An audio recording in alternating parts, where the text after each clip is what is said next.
After this past weekend in the Texas Hill Country, football was absolutely not the primary focus today in Frisco at those Big 12 football media days at the Star.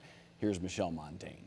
Before I talk about my team, before anyone did, I wanted to start just by... And I just want to take a minute and... I want to take a moment to acknowledge the tragic flooding in Texas this weekend. Day one of Big 12 Media Days saw 8 football coaches take the stage. Half of them began their opening remarks by acknowledging the devastating flooding taking a grip hold of the state.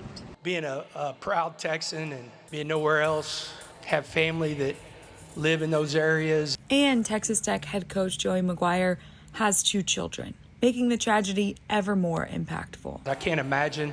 Debbie and I have talked about it as parents of what they're going through. And he's not the only football coach looking at this through the lens of a father. I remember when my little girls were going to camp, and just the build up to it and the anticipation and the nervousness and then the excitement. I initially think of it like that.